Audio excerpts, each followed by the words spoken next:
Dear students, we will be starting a new chapter, polynomials, today.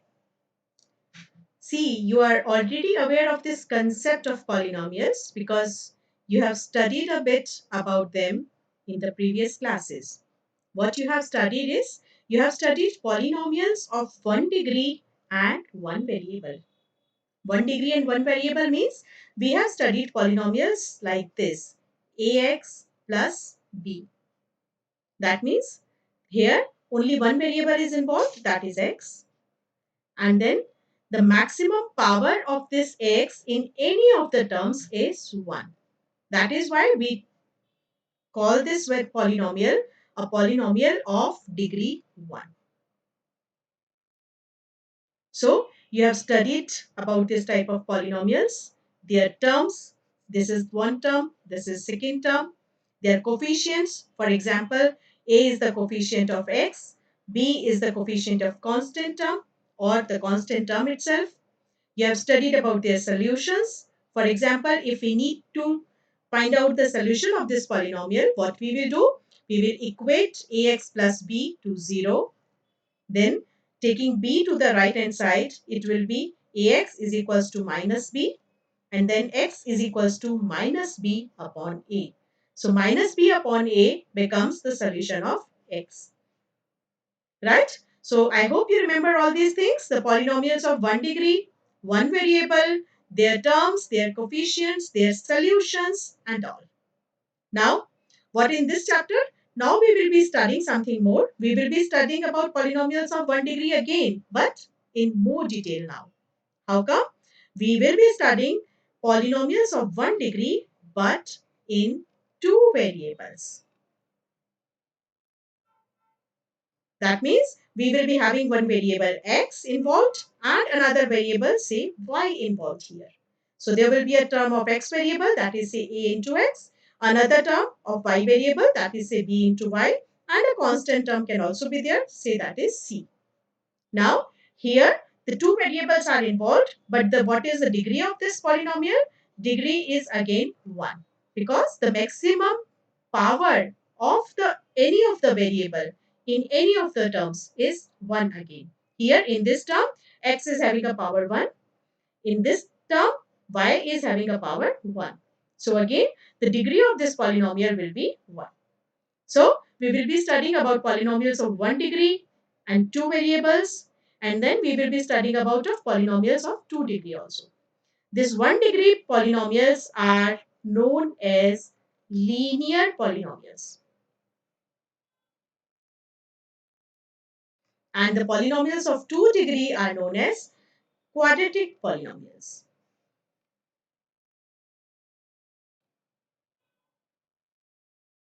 We will also be discussing the geometrical and the graphical representation of polynomials. That means if you want to plot this ax plus by plus c on a graph, how will it look like? Or if I want to plot a quadratic polynomial on the graph, how will it look like? Right? So let's proceed further. To start with, let's see the standard definition of a polynomial. What is a polynomial? A polynomial is an algebraic expression in which the variables involved, how so many variables are involved, whether one variable, two variable, or more than two. But all the variables which are involved will be having only non-negative integral powers. Let me repeat, only non-negative and integral powers. These two conditions are very important. That means all the powers of variables will neither be negative and nor be fractional values. They will be having only positive values, or at the max it can be a 0, and the power will be an integer value. It will not be a fractional value, right? So if we see, say x is a variable, n is a positive integer because we cannot take negative values for n. And then a0, a1, a2, a3, an minus 1 and an are the constant. Constant means they can assume any real value. Any real number can be the value of these constants. In that case, we can define our polynomial fx such that an into x raised to the power n an is the constant and x is our variable. And n is the power to the x. That is the variable. This is the first term. Then second term, an minus 1, that is the constant again. This is the constant. Here this was also a constant. And then x, our variable, is having a power of n minus 1 in this term, second term. Then there can be a third term in this manner, an minus 2 into x raised to the power n minus 2, and so on till we get all the powers, say a2x square. So a2 is the constant again, and x, our variable, is having a power x, power 2. I'm sorry. Then again, the term a1x, that is a1 is the constant, x having a power 1. And this last term, a0, which is not having any x in it. So this is a0, or we can say this is a constant term. So this kind of polynomial, fx is equals to an into x raised to the power n plus an minus 1 into x raised to the power n minus 1, and so on up till a1 into x plus a0 is called a polynomial in variable x with a degree n. Why degree n? Because the term, or the any term which is having the maximum power of our variable x is this first term, which is having the power of x as n. So the maximum power of our variable x involved in this polynomial will be termed as the degree of this polynomial, and that is a n over here. So that is why we will call this polynomial is a polynomial in variable x with degree n, right? Now, if we say that the degree of this polynomial is n, that means there has to be a term involving x raised to the power n in this polynomial. So, if there is a term which is having a power n of x, then it means that an, the coefficient of the term which involves x raised to the power n, will have to be a non-zero value. Or we can say that an cannot be equal to 0. Why? Because if an becomes 0, this term will become 0 and we will be left only with this much of polynomial. And this polynomial has maximum power as n minus 1. So this polynomial, this remaining polynomial, from which we have excluded this term an into x raised to the power n. Why? Because we have assumed that an has become 0 here. So if an becomes 0, this term gets excluded, and if this terms get excluded, we will be left with this much of polynomial which will be having the degree as n minus 1, because here the x, our variable, is having the maximum power as n minus 1, right? So if we want our polynomial to be of degree n, that it should remain with the degree n, then an should be a non-zero value. An should not be equal to 0. I hope it is clear to all of you that it is our fx, the polynomial, is of degree n because in any of the term, our variable is having a power n. Correct? Fine. So, let's take a step ahead. Further, in our polynomial, the same polynomial again, we can see that these are the various terms. This is the term 1, right? This is the term 2. There can be term 3, term 4, and so on up till the term n minus, this is nth term, and say this is n plus 1th term. So these are the terms an into x raised to the power n, this is one term. An minus 1 into x raised to the power n minus 1 is another term, right?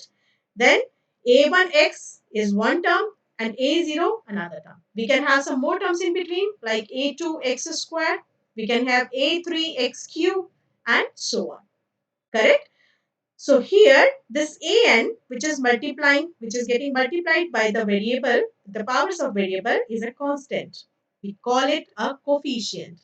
So all these terms an minus 1, a3, a2, a1, these are all known as coefficients.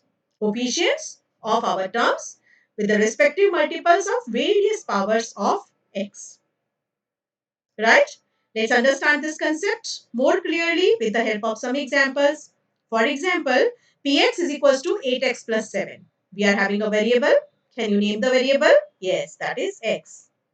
And how many terms are there in this polynomial? There are two terms. One is 8x and another is 7. And what will be the degree of this polynomial?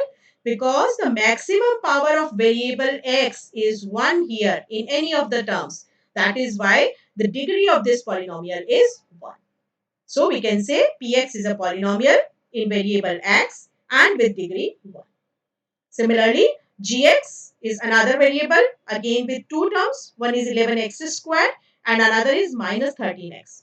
Again, this polynomial is defined in variable x and this polynomial is of degree 2 because the variable is having maximum power in any of the terms is 2.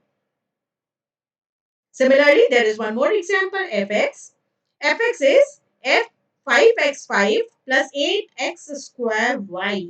See, this y is now been introduced in this polynomial. That means this polynomial is no more limited to one variable. This polynomial has involved two variables in it now. So we can say fx is a polynomial in two variables x and y. And can you guess? Can you calculate what is the degree of this polynomial? Here, the first term, it has got a degree 5 because the power of variable is 5. And in the second term, the degree of this term is 2 plus 1 because 2 is the power of one variable x and 1 is the power of another variable y. So the degree of this second term is 2 plus 1, that is 3. And which one is more, 5 or 3? Obviously 5 is more.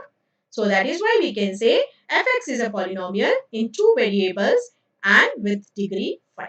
Because we know the maximum power of the variable, or if there are more than one variables involved, then the maximum power of all the variables taken together in any of the term is the degree of our polynomial. So here in this case it is 5. Correct? I hope you are all getting my concept.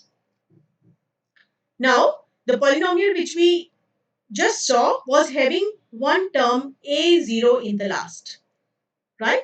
This a0 was not multiplied with any of the powers of x. So this kind of value, this kind of term is known as a constant. Why constant? Because there is no involvement of our variable. If we talk about another term, say a1 into x, the value of this term is not constant. Why it is not constant? Because we have involved the variable x involved here. Variable x means the x will be assuming different values in different points of times. Say as of now it is 1. So the value of this term is a1 into 1. After some time, say x assumes value 2. At that time, the value of this term will become a1 into 2, or we can say 2a1. So it is a1 here, it is 2a1 here. So this value has changed. But what about this term? This term will never get its value changed because there is no involvement of x. So it will remain a0 as such forever and ever. That is why we say a number having a fixed numerical value is called a constant. And what type of numerical value this constant can assume? This can have any numerical value. A positive integer value, a negative integer value, a fractional value, or anything. Right? But see, can we write it down? Can we rewrite this a0, this constant term in terms of x? Yes, of course we can. How can we? See, I can say this a0 is equals to a0 into x raised to the power 0. And this we know that anything raised to the power 0 is equals to 1. So that means this can be termed as a0. So in fact this a0 can also be written as a0 into x raised to the power 0. So anything that is a0, 3, minus 8, these all are known as constants. We can also say a term with 0 degree of variable x is known as constant. A term with 0 degree of variable x is known as constant. Right? Now, as we have already checked some examples of polynomials, let's take the things other way round. That means, let's see some of the examples which are not polynomials. Say, this is px. Px is a polynomial again, an algebraic expression, but which is not a polynomial. Px is 2x square minus 3 root x plus y. Is this a polynomial? What will be your answer? Oh, before answering, just go back to the definition of polynomials which we have studied. It says we should have non-negative integral powers of our variable x. Here, in this first term, what is the power of x? In this first term, the power of x is 2. Correct. This is non-negative and that is an integer value. Correct. But then come on to the second term. What is the power of x here? The power of x here is 1 upon 2, which is a non-negative value, but this is not an integral value. That means this doesn't fit in the definition of polynomials which we just saw. So this makes it that it is not a polynomial because the power of x in one of the terms is in fraction. Let's see one more such example, fx, where fx is equals to 2x cube minus 3 upon x plus 4. Now what? X in the first term we are having the power of x as 3, which is a non-negative integral value. This is 4, a constant value, correct? But what about this middle term? This is minus 3 upon x.